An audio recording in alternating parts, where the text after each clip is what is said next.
Alright, so I want to make a video where I talk about my favorite things from 2023. I want to start off talking about some of my top purchases, top things I bought for myself. And number one on that list right now is my XM5 Sony headphones. So these guys here. So I've been kind of had my eye out for some nicer noise canceling headphones for a few years, and I just haven't bit the bullet on it yet. And I decided this year I'm gonna finally buy a broken pair on eBay. So I got these for like 150 bucks and a broken hinge, and I was able to fix the hinge, but just barely. This was a huge pain. I don't recommend anyone does that, but you see I've got that zip tie on there, which is insurance to keep it from breaking again. But these things have been really, really nice. I use the noise canceling all the time. It's really useful when I'm on the treadmill, watching movies. It's really useful in the car when I'm on long trips. The other thing I've actually been a big surprise with how useful this has been was with the audio pass-through. So I can put these on when I'm playing games, and I'll be doing voice chat, and I can use the headphones to connect to my phone for the voice chat in Discord, and then I can use the audio pass-through to listen to the game sounds just in the room. And so it's a really good, foolproof way to be able to hear the game and be able to hear the people I'm talking to without the game being picked up on the mic and broadcasting to everyone and being all loud and annoying.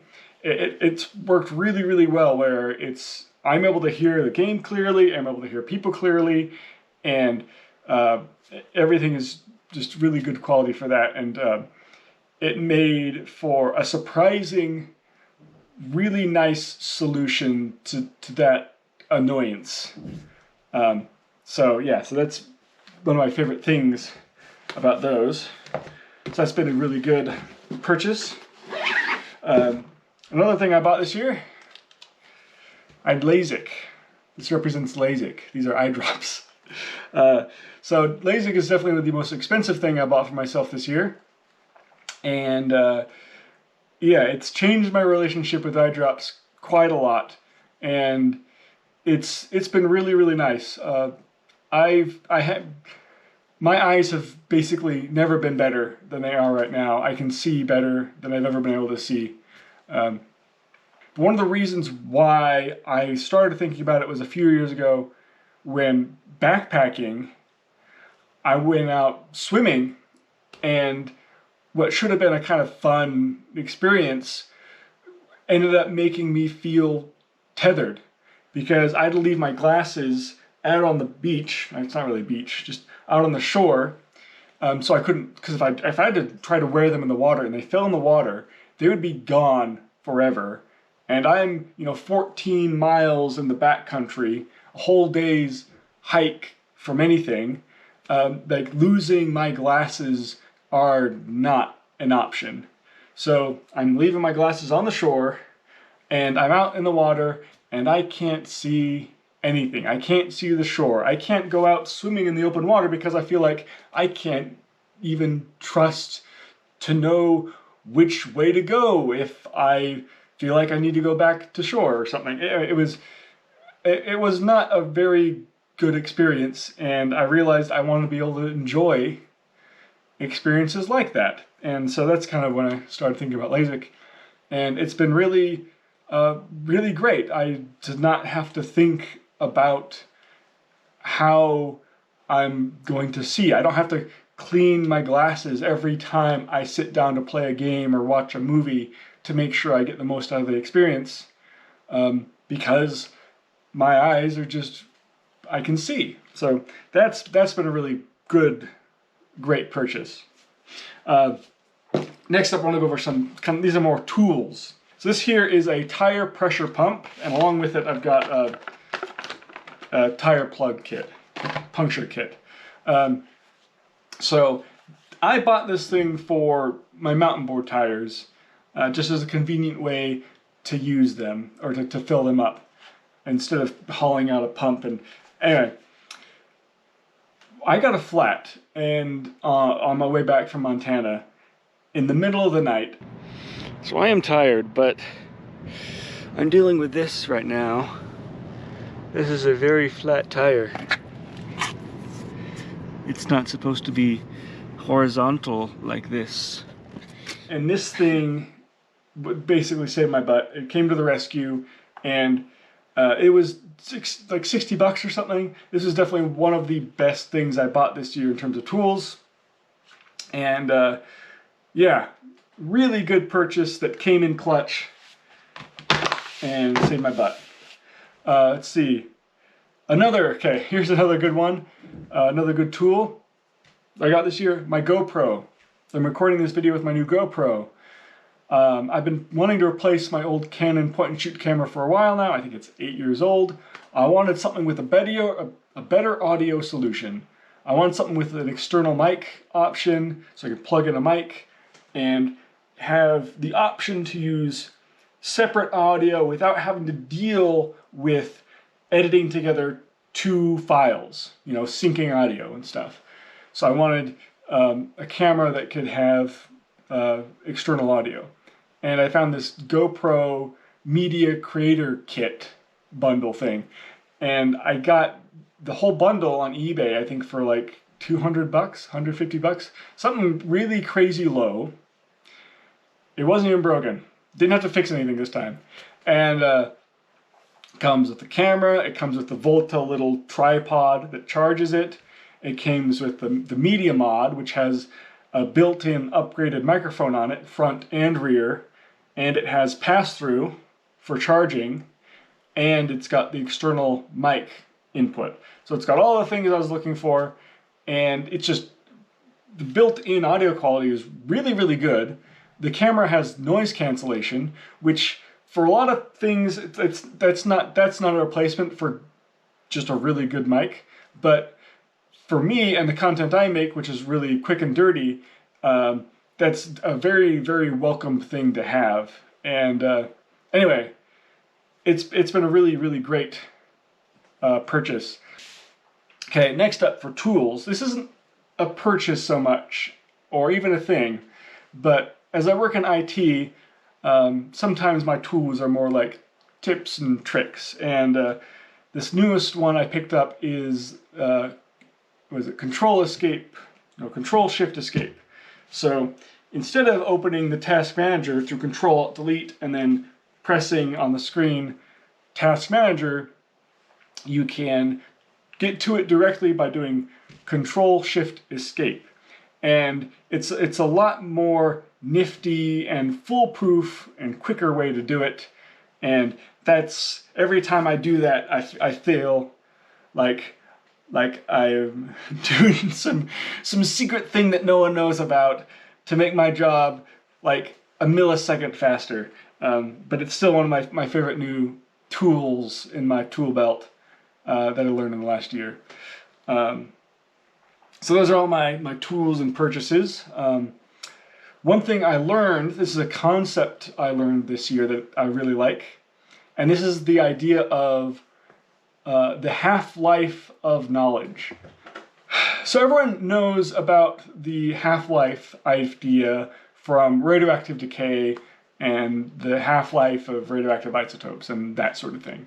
The half-life of knowledge is a similar type of thing about kind of your own knowledge, the knowledge of scientific fields or fields of study or fields of practice like medicine, where after so and so many years, half of the knowledge in that field is superseded and made irrelevant by new knowledge. And that just, to me, is such an interesting thing to think about. That like, oh yeah, the way I take it and internalize is like half of everything I know today is wrong, or is going to be wrong in only so many years. And this is all this learning I have yet to do, and also the idea that it's kind of like a pressure that's on you, like, oh, half of everything I know is going to be wrong. But also, on the flip side, anyway, it's a thing I like to think about, and it's this new concept to me put into those terms. Because everyone I think is familiar with the idea that being in a field is a constant learning process. You know, if you're an engineer, you're constantly having to learn new stuff to be an engineer. In IT, I'm having to constantly learn new stuff, and so, but I like the idea of applying this idea of half-life of knowledge to my own personal knowledge, my own personal life, and thinking like, oh yes, everything I know is going to be different at some point. Or not everything I know, half of what I know, and then half again, and then half again. And it's just kind of, anyway, I really like it. So that's half-life of knowledge. It's one of my favorite new concepts. So next up is my top experiences, my favorite experiences for 2023. And I think collectively as a whole, I've got to say all my skate shenanigans that I did this year. So I went on to Bozeman for this mountain boarding event and brought my mountain boards and bombed down hills and went miles down a logging road and did all sorts of crazy riding there. And I did all sorts of crazy stuff on my boosted board, and especially there's a handful of especially memorable night rides I went on, and a trip in front of the zoo that was pretty interesting and fun. But yeah, definitely all my skate adventures this year were my top experiences that I had. All right, so next up, let's talk about some multimedia. So starting with movies. My second favorite movie this year, and definitely the big surprise for me, was the Mario movie. I went into that one not with low hopes, but not with high hopes. I was kind of things where it's like, well, I'll be able to enjoy it because I know how to make myself enjoy stuff, right? No matter what, I'm gonna come out of it having a good time. But I was really surprised by how good it actually was. So, and I'm not a big movie person, so I only went to a handful of movies as well.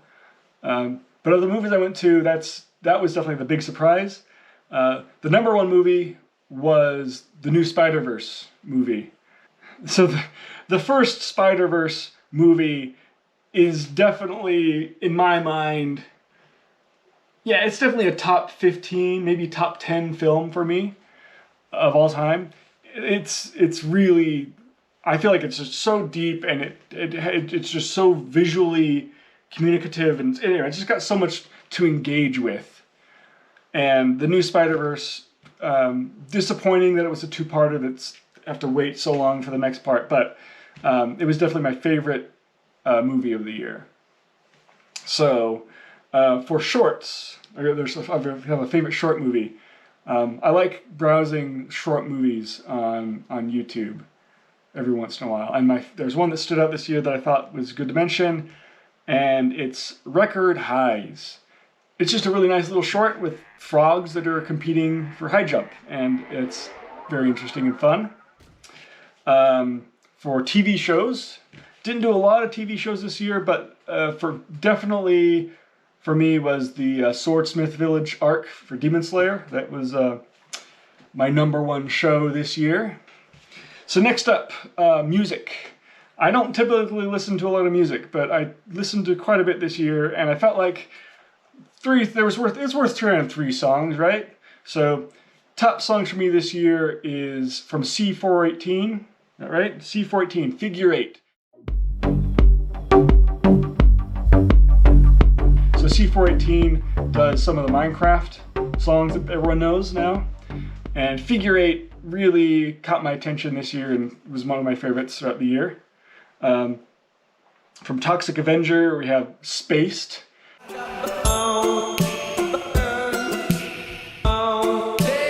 And that worked its way into my head and was stuck in my head the entire time I was on this mountain boarding trip in Bozeman. And it became a favorite from that. And another one I stumbled in upon is Mosh Monarchy.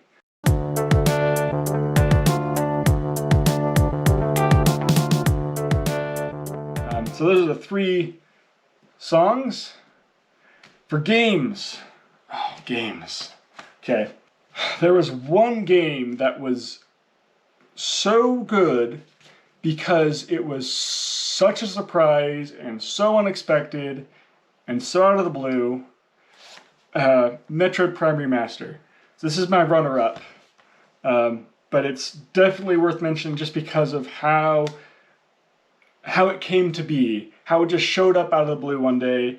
Metroid Prime is probably, the original on the GameCube is probably one of my top 5 games of all time. It is such a good game, and you know, it's one of those games that you think back about, and you put things you experience almost in the context and in comparison of the experiences you had when playing the game. Like, there's only a few games for me that are like that, and you know, one of them is Ocarina of Time, one of them is Metroid Prime, and yeah, so Metroid Prime Remaster definitely is one of those games for me this year. But the top game for me, my favorite game of the year, is going to be Zelda Tears of the Kingdom. Yeah, I felt this was a really fulfilling sequel to Breath of the Wild. Yeah, I was really apprehensive about how fresh of experience they would be able to deliver with this, and this basically was able to address all my concerns and made a really, really good game. Definitely recommended for anyone who's up to putting 100 hours into a game, for sure. So just a couple more things to talk about. Next up is my top projects this year. So there's 2. First one is these Mountainbiard Trucks. I started the year with kind of a more rudimentary design of a 3D printed and thrown together with just a threaded rod for an axle that would bend if you abused it too much. And then we got to early summer and I decided to go to this Bozeman mountain board event. And so things really started churning after that. They made lots and lots of iterations really, really fast. Ended up with something that was really competent and capable and reliable to take to Bozeman. And then I continued to evolve it into this here, which is, I'm trying to make it into a kit that people can make themselves basically in their own garages with minimal tools. And so this is not 3D printed or thrown together or janky at all anymore. This is a really, really developed, really robust truck now that's easy to make. And anyway, it represents a lot, and it was a lot of work, and it delivered a lot more than I had expected it to. So this is definitely a top project for me this year, was making these mountain board trucks. So the other top project for me this year has been these game chairs. So I've been working on these game chairs on and off for a while. This is one I've had for years and years, and this is the one I've iterated to in the past few months. And I'm just trying to get to something that I'm hoping to get these to a point where I can sell them in maybe batches of 10, you know, even if it's just one batch. I just want to take and develop this to a point where I can sell a few. And the reason why this is a top project for me is because I took this from something I was making by hand with a bandsaw, which is what this one was how this one was done, to something that was designed in the computer in Fusion 360 and cut out from the CNC machine and is assembled and put together really quickly, that I can iterate and make changes to and perfect much more readily. And I've gotten to a point where it's a really nice, comfortable chair, and it is perfect for sitting down and playing games on. And yeah, good old banana chairs. So this is definitely an ongoing project. It hasn't reached anywhere near a point of completion like that Mountainbiard Trucks are approaching. Still a lot of work to do on these, especially on the appearance and the upholstery side, but still definitely a top project for me this year. All right, so top place for me this year is actually Bear Lake. So it's not, you know, a really spectacular favorite place this year, but I didn't go a lot of places this year, and I haven't been to Bear Lake in 20 years. And so being back there to somewhere we used to go a lot more often was nice. And also the fact that it was the only place I went this year to really do much in terms of, you know, swimming and being in the water and having some adventures and stuff like that. So yeah, Bear Lake was my favorite place this year. And let's see, my favorite change. So overall, something that changed and made 2023 different from 2022 or the years before. Two changes. One I've already touched on, so I won't go much into it now. But it's Lasik. Definitely one of the things that defined the year for me was Lasik. Dealing with it, you know, dealing with recovery, and just the changes it made in being able to see. But the one I wanted to focus on, the change I wanted to focus on was my ability to focus has been a lot better this year than previous years. Basically, for most of the year, I was really, really productive in a way I haven't been for a long time. And that's definitely one of the big changes, top change for this year, is just being able to focus and be productive. The most difficult thing I did this year was I got a second job. That's what this is for. This is my tools for my new job. So I got 2 jobs now. And for the first few weeks of my new job, I was waking up at 4 o'clock in the morning or so to be at work at 5 or 5:30, and then I would finish up about 2 o'clock and then go to my second job and then come home and go to sleep. And I was doing that for a few weeks, and then I got COVID because working so hard made me sick. So anyway, the most difficult thing I've done was getting 2 jobs. And doing 2 jobs is still really hard, but it's not nearly as hard as it was for that first 2 weeks. Yes, that was difficult, but still fulfilling. The stupidest thing I've done this year, right? So the stupidest thing I've done this year is definitely the skate shenanigans I've done. I've done a lot of stuff that's questionable. So I'm too old to be bombing the hills that I was bombing on janky mountain boards this year.